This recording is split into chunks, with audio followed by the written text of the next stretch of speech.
Hey y'all, Christina here from Build a House with Brian and Christina. We have been talking to you guys a lot about the building process, finding contractors, things like that, but kind of not so much what this thing is going to look like.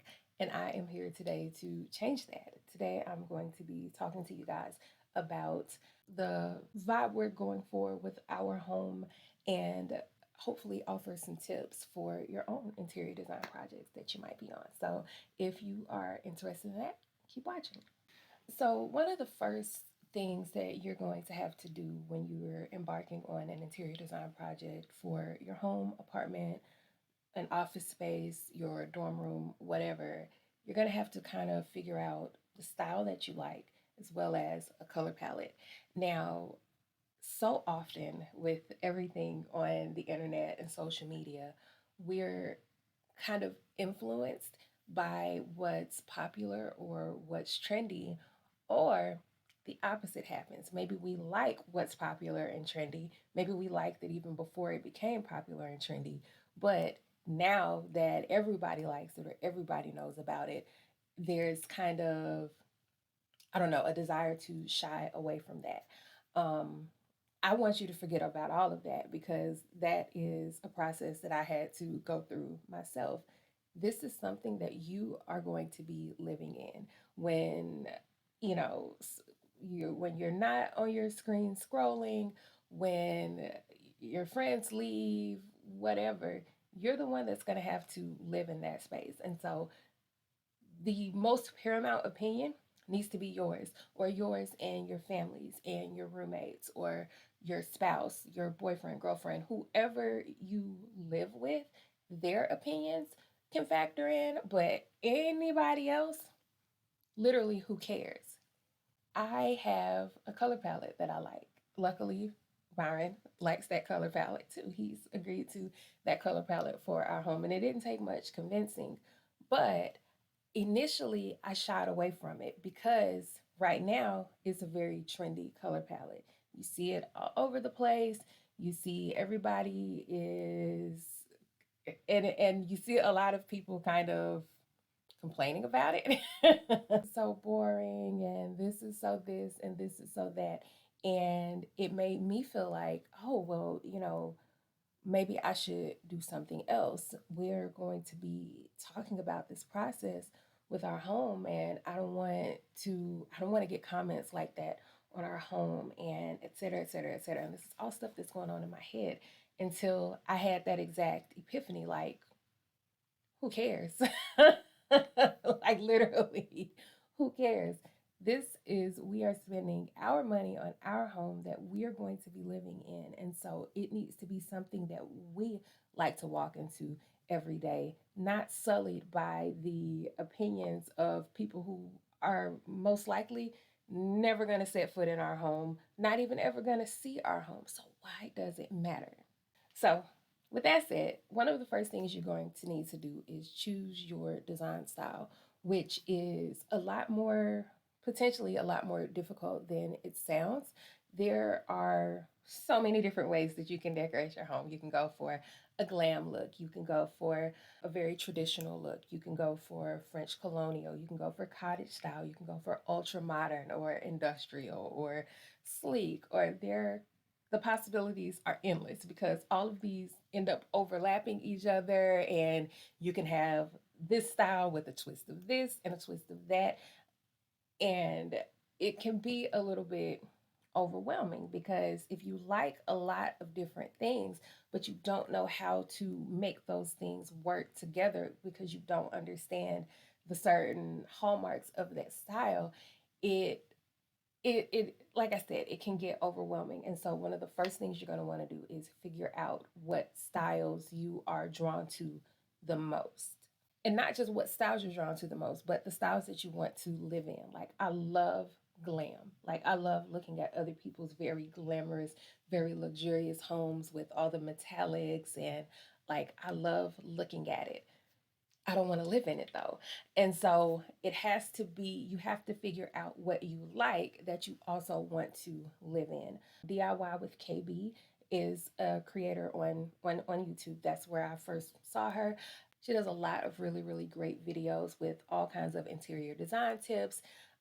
Obviously DIY tips, since that's since that's in her name. But she also has some really great videos on figuring out your style and just different elements that you'll need to pinpoint so that you can kind of hone in on what you want to do in your home. You can also obviously hit Google. There are endless websites that probably want your email, and sometimes, hey, I've given my email to a few of these sites and taken their little quizzes and all of that to help figure it out. But it really is helpful. It really is helpful. They're going to show you a bunch of pictures for you to choose the pictures, and from there they'll give you an answer on what your style might be. You can also go to Pinterest. We're going to be looking at Pinterest today as I show you some pictures and walk you through the Jones household mood board. But Pinterest is a treasure trove of pictures and inspiration and all kind of things that you can look at and help you kind of pinpoint what you want for your home. The design style that we like, we are very drawn to mid-century modern with little hints of some bohemian and some industrial kind of blended in.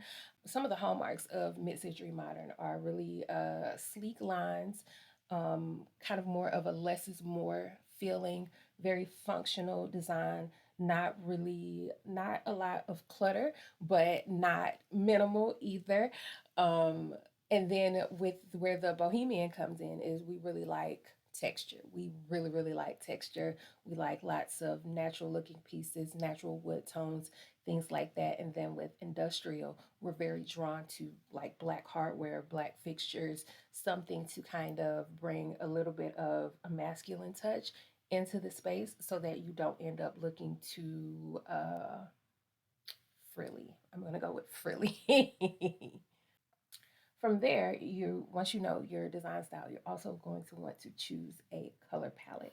This is important because, and it's especially important if you have a lot of different styles that you like.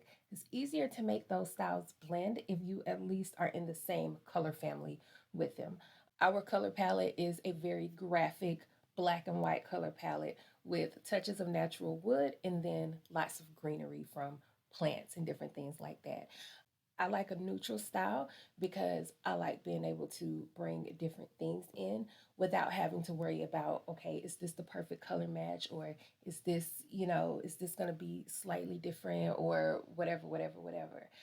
I know with my black, white, and natural wood tone color palette, I'm always going to be able to find what I need.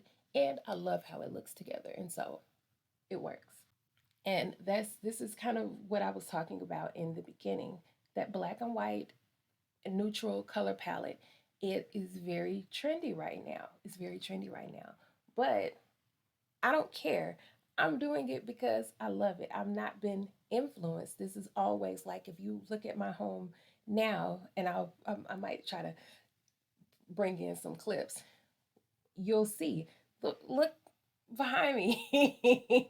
Like if I spin you around this office, white, black and white right here, the greenery, like, and the natural, this isn't wood right here, but it's a natural wood tone. Where's my finger?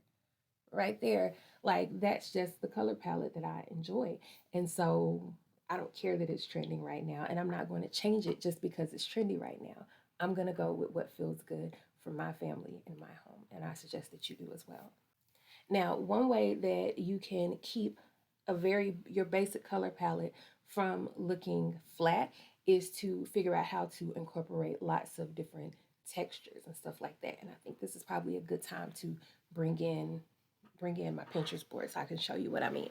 So as you can see right here, we have got the mood board basically for Build a House with Brian and Christina. You can follow us on Pinterest if you want to see the different things that we're pinning, keep up with videos, etc., etc., etc. But we have this right here, and we have all these different boards that are helping us keep track of what we're going for, basically. So I'm gonna start. Where do I want to start? I'm going to start in the living space board. So you see right here, we have this living space here. It has that black, white, natural color palette. It also has some pops of green, but it doesn't look flat. It doesn't look boring because they've brought texture into the space with the rug. The rug has a pattern to it, but it's a very subtle pattern. The furniture is this kind of leathered, this is a kind of leather that this is called, but I can't think of it. But it's got some variation to it. It's not a flat looking material. It's got some texture to it. It's There's decorations in that open shelving, but it's not overdone. You don't have stuff just spilling out of the shelves. I will say it's a touch busy for me. It's a touch busy for me, and the the trim detail on the open shelving, like over the fireplace and all of that. The trim detail is not my style, but this picture has a lot that I like in it, and that's going to help me be able to pull all of my thoughts together for when I'm pulling together the things that I do like. And that's another thing that you want to think about. You are not going to find your perfect room on the internet because it doesn't exist yet. You have to build it out. So you have to, don't get frustrated because you're not seeing exactly what you want to see, or because you're not finding exactly what you're visualizing in your head for what your perfect space is going to be. You're just taking inspiration here. You're not looking for something to mimic. Here's another one. This is beautiful. This is beautiful. This is beautiful. I love everything here. Everything here in this image. There's not going to be any white furniture in my house, or like if there is any white furniture in this house, it's going to be something small that is not intended for actual use. We are not white furniture kind of people, but it looks really, really good in the picture. Also, really, really like this rug, a rug that I would probably never actually have because, again, it's white. But it looks good though. It looks good. We still have that same black, white, natural wood tone. We've got the pops of green. We've got that beautiful gallery wall up there. Gorgeous, gorgeous, gorgeous, gorgeous. And then we have this here. This is what I was talking about, or partially what I'm talking about when I talk about bringing in texture. They put that black on the wall, and it could look really overwhelming. It could make the space look super dark. It could make the space look really flat. But because it's that shiplap texture on the walls in black, it just brings more dimension into the space instead of it just being a flat black wall. Now you have some depth to your space. Here we have a kitchen space that is actually very similar to what we're going for, but similar but different. We are looking to do these black cabinets on the bottom, like it is in this particular one. Um, we want the nice vent hood over the stove, but and the countertops. We want some. We're doing quartz counters. We want something with a nice, beautiful prominent veining to it. The natural wood floors, there's a lot of similarities, but there's a lot of differences as well. We would not do this type of light fixture, this type of bar stools. The vent hood, we want the vent hood to be a similar natural tone as the floors. So there's a lot of differences, but again, we're just looking for inspiration and something to let us know that we're headed in the right direction. This looks good. So that's going to help us as we determine what ours is going to look like. This image here, another really, really good one. This is beautiful. This is beautiful. This picture right here is what actually prompted me to go ahead and ask, can we remove the upper cabinets on either side of the vent hood and do open shelving there instead? Because we don't store a lot in our upper cabinets, and we're going to have a full pantry space in in the new kitchen. So I don't need a lot of upper storage space. So can we get these open shelvings that I have been dreaming and wishing for? And I got a yes on it. And so I'm very excited to see how this is going to look. Again, not a lot of similarities. I don't like the style of their cabinet pulls. I don't like the style of the vent hood, but I can recognize and I can see these different things within this image that I do like that's going to help me with the rest of the house. Let's look at one more room, the bathrooms in this house. There's going to be three different bathrooms in this house: the master bath, the kids' bathroom, and then a powder bath. I want them all to coordinate, not be exactly the same, but coordinate. And so I'm thinking that we're going to flip what we've done in the kitchen, and we're going to go dark floors in the bathrooms, natural wood color for the vanities, and then of course we'll have that white quartz on the countertops, and then bring in the black fixtures with everything else. Again, I don't want the bathrooms to all look exactly the same. We're probably going to have some variation in what exactly is on the floors. The vanities are going to look different. The mirrors, the faucets, all of that might be different. Actually, might do the same faucets everywhere. I don't know. But this slight variation, still in our same color family, but a slight variation, a flip on it to still keep everything coordinated, but have those little differences so that we're not too matchy matchy. Same thing here. Beautiful room, beautiful built in shelving over here, beautiful vanity, dark floors, natural wood on the vanity and the shelving, and then black for the features, white on the countertops. Bring it all together. Of course, we realize that not absolutely everything that we want in terms of tile, flooring, um, other parts of the decor. Of course, we realize that we're not going to be able to do absolutely everything because we are, we're on a budget for one, and this is not our dream home that we're building here. Like we want to love the home, but we're not quite yet at the space for forever home. And so it's important to be reasonable, it's important to be flexible, and it is important to be realistic. We went into a store and there was a tile that I absolutely loved. I saw it from across the store and went straight for it. $45 a square foot. $45 a square foot. Now, granted, this was only going to be on the backsplash. And so if we wanted it, we could have gotten it. But if I spend $45 a square foot on my backsplash, what am I going to have to sacrifice for that backsplash to keep the budget, to not start knocking up the budget, because we still have so many other places that money needs to be spent that is not on that backsplash, especially when a more normal price for what you're going to spend on your backsplash tile is like $10 to $15 a square foot is a much more normal price. And so what are we going to do? We're going to find something that we like within that price point. And then not even only on materials, but just with decorating in general.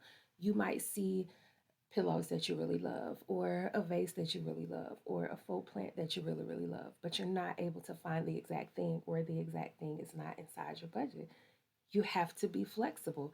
It's okay to not find the exact pillow, but if it's, um, I don't know, a buffalo plaid print, and you can't find one that's exactly that size, but this one over here, the sizing on the pattern is a little different, but it still gives you that same vibe.